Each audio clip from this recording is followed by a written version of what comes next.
परमात्मा सत्य है, बाकी के अनुभव असत्य है।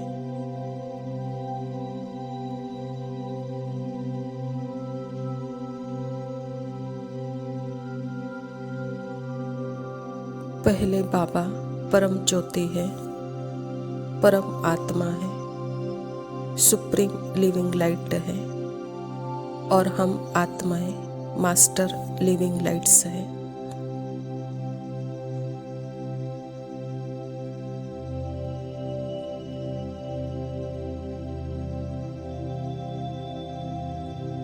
आत्मा इज ए लिविंग बीइंग, जो कि जिस पर भी थॉट पर भी, जिस पर भी, जिस चीज पर भी अटेंशन डालेगी, जैसे वो एक लिविंग कॉस्ट्यूम बन जाएगा।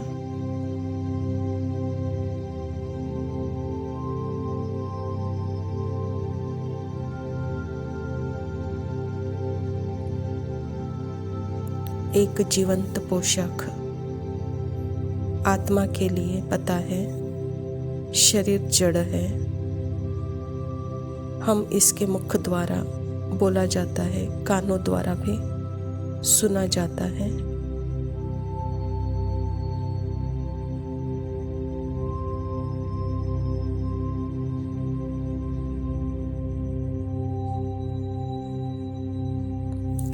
सब कुछ होता है, राइट लगता है, देह बिल्कुल राइट रियल लगती है।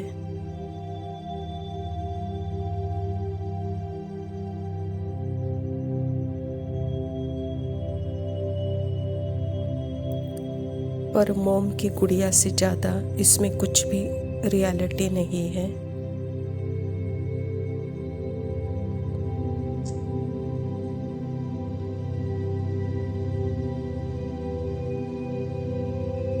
जैसे यह मोम की गुड़िया रोती हुई दिखाई देती है या हंसती हुई दिखाई देती है तो रियल लगती है।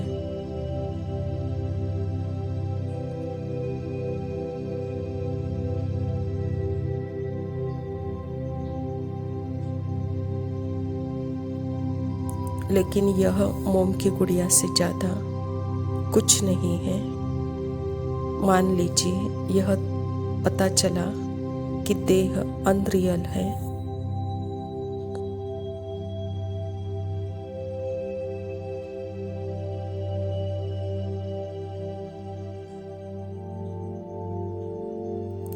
मान लीजिए मेरी मेमोरी खत्म हो गई है, अब मुझे नाम भी भूल गया है।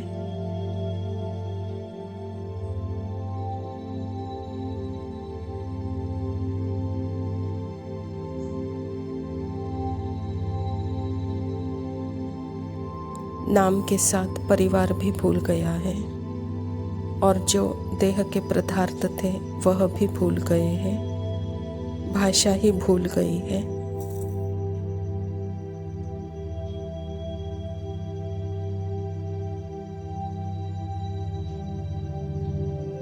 जैसे अल्जाइमर्स डिसीज होता है, उसमें भाषा ही भूल जाती है, धीरे धीरे एकदम साइलेंट हो जाते हैं।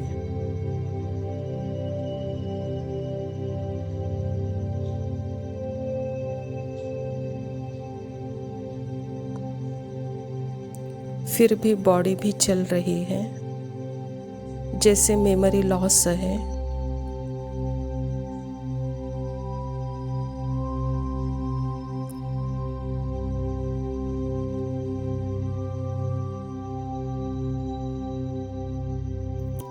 आसपास कौन है कुछ भी पता नहीं है।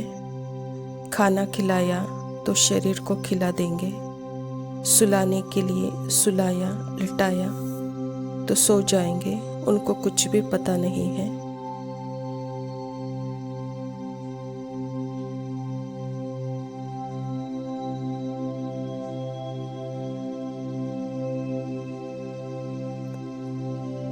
जब माइंड की मेमोरी लॉस हो गई तो वह मर्ज हो गए, सारे लेबल्स जैसे मर्ज हो गए।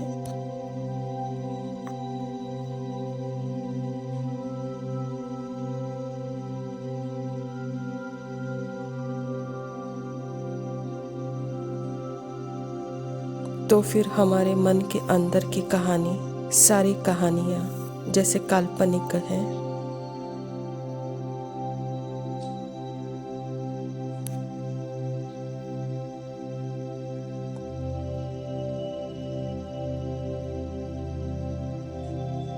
पर एक है जो अभी तक उस बॉडी को चला रहा है, वह है आत्मा।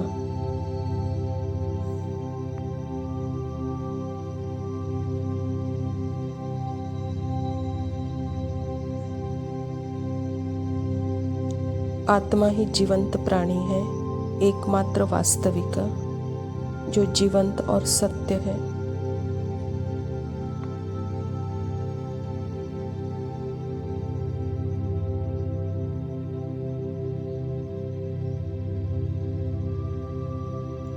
माइंड उसका बिल्कुल ही जैसे सो गया, वह सब कुछ भूल गया, लेकिन फिर भी वह देह जीवंत है।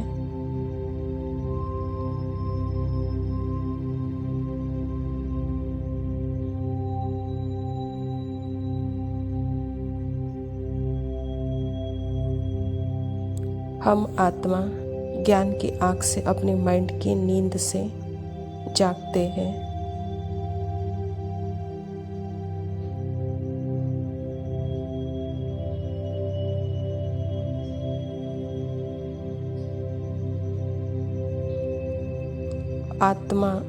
जब आत्मा मन के इमर्जन से बाहर आती है तो उसे पता चलता है, consciously I am soul, conscious में मैं जागृत आत्मा हूँ।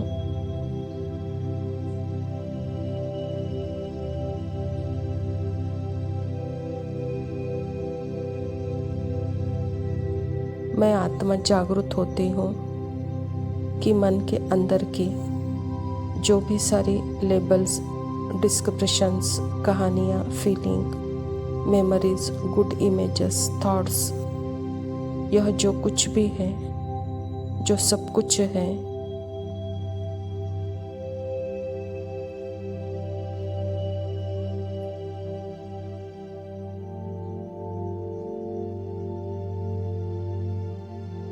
एक सेकंड में भूल सकता है। अगर मन की मेमोरी लॉस हो गई तो, क्योंकि यह सब माइंड में हमने लेबल दिए हुए हैं।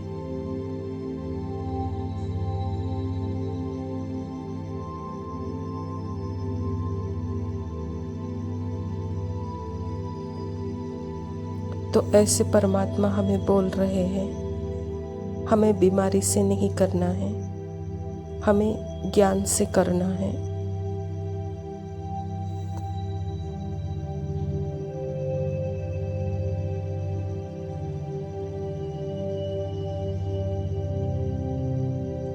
अब ज्ञान से करना है तो मन की फीलिंग भी बोलेगी, बॉडी के भी सेंसेशन महसूस होंगे, यह सब कुछ होगा।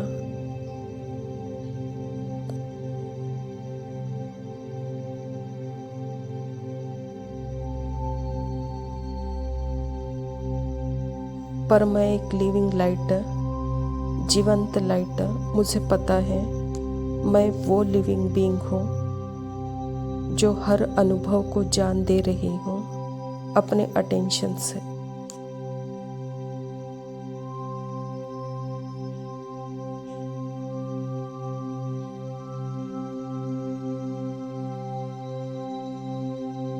अगर समझो कोई फीलिंग भी आई, मुझ आत्मा ने उसको देखा और अनदेखा कर दिया, तो वह फीलिंग वही मर्ज हो जाएगी।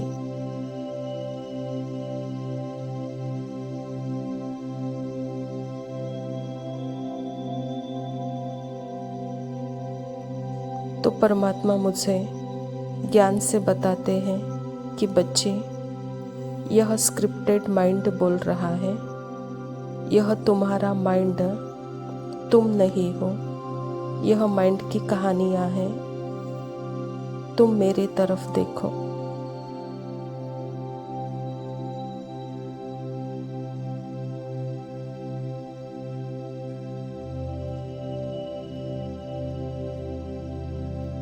तो बाबा की तरफ देखते हैं तो हमें पता चलता है कि मैं वह बीज हूँ। बाकी झाड़ मेरे संकल्पों का, संस्कारों का, यह सारा झाड़ मेरे अंदर है।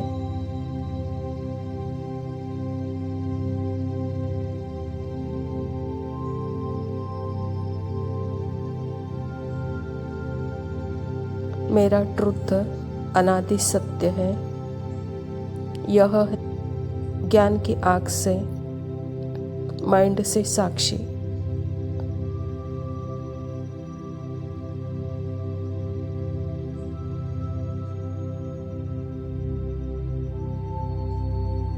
ज्ञान की आँख से मेरा जो रियल सत्य है, परमात्मा समान प्रेम स्वरूप, वह जागृत रहता है।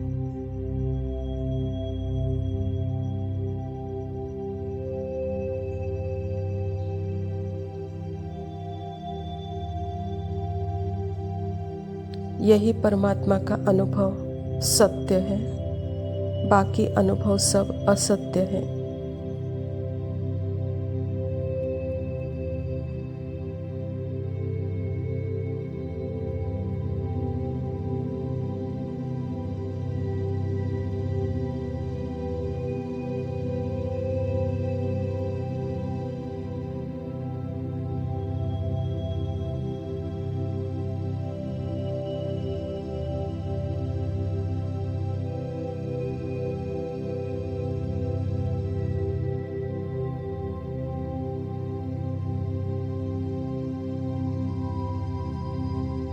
ओम शांति। प्रातः मुरली बाप दादा मधुबन। मीठे बच्चे, तुम्हारा वायदा है कि जब आप आएंगे तो हम वारी जाएंगे। अब बाप आए हैं तुम्हें वायदा याद दिलाने। स्वयं परमपिता परमात्मा शिव बाबा प्रजापिता ब्रह्मा के तन में आकर के यह ईश्वरीय विश्वविद्यालय की स्थापना की है और हम बच्चों को, हम आत्माओं को वह पुराना ही वायदा याद दिला रहे हैं जो कि हमने भक्ति मार्ग में किया था। भक्ति मार्ग में हमने परमात्मा से वायदा किया था, हे भगवान जब आप आएंगे हम आप पर वारी जाएंगे। तो बाबा हमको फिर से वह वायदा अभी याद दिलाते हैं जबकि वह सामने आया है।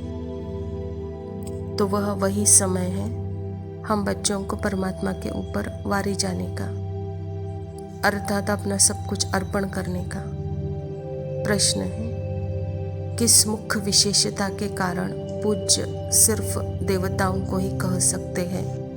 उत्तर, देवताओं की ही विशेषता है जो कभी किसी को याद नहीं करते, न बाप को याद करते, न किसी चित्रों को याद करते। इसीलिए उन्हें पूज्य कहेंगे। वहाँ सुख ही सुख रहता है, इसीलिए किसी को याद करने की दरकार नहीं। अभी तुम एक बाप की याद से ऐसे पूज्य पावन बने हो जो फिर याद करने की दरकार नहीं रहती। बाबा कहता, बच्चे देवताएं पूज्य क्यों हैं? क्योंकि वह किसी को भी याद नहीं करते हैं। वह अपने सुख स्वरूप की स्थिति में सदा स्थित रहते हैं और वहाँ किसी को भी याद करने की ज़रूरत ही नहीं है। न देवताओं को याद करने की ज़रूरत है, न परमात्मा को याद करने की ज़रूरत है। धारणा के लिए मुख्य सार है। पहला पॉइंट है, स्वयं को श्रेष्ठ बनाने के लिए बाप की जो श्रीमत मिलती है उस पर चलना है। दैवी गुण धारण करने हैं। खान पान चलन सब रॉयल रखना। बाप जो श्रीमत देते हैं उसमें सारी दैवी गुणों की धारणाएं हैं, उससे ही हम जैसे रॉयल बनते हैं।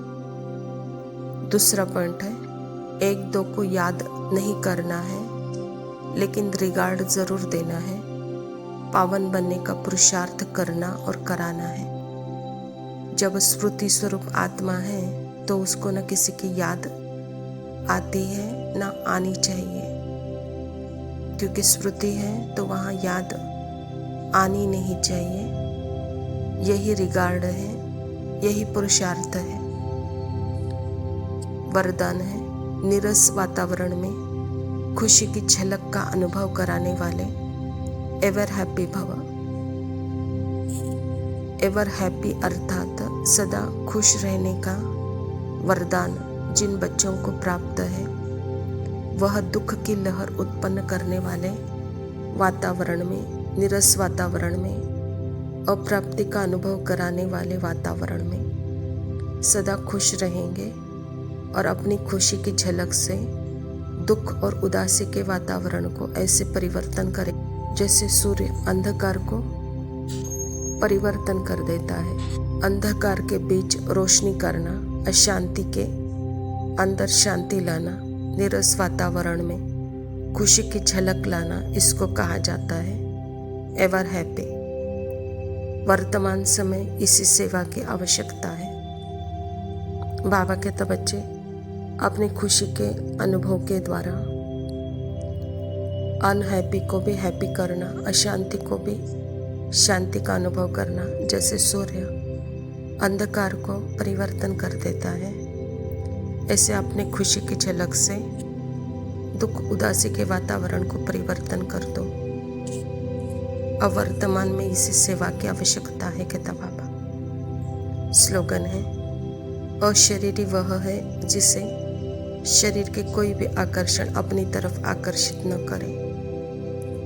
अच्छा मीठे मीठे सिकिला दे बच्चों प्रति माता पिता बाप दादा का गुड मॉर्निंग। रूहानी बाप रूहानी बच्चों को नमस्कार। हम रूहानी बच्चों को, रूहानी माता पिता बाप दादा को याद प्यार और नमस्ते। Love you. शुक्रिया। ओम शांति।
वतन का रहने वाला, मीठे बच्चे कहने वाला। दूर वतन का रहने वाला, मीठे बच्चे कहने वाला। करुणा प्रेम दया का सागर, करुणा प्रेम दया का सागर दिल में अपने बसाता है।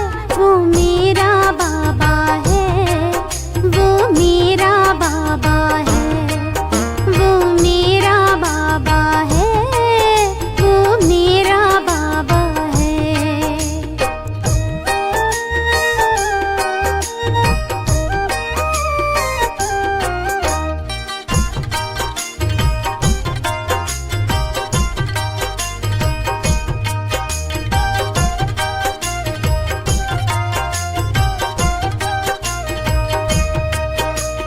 पलकों पर हम सबको पाले, जीवन नैया को है संभाले।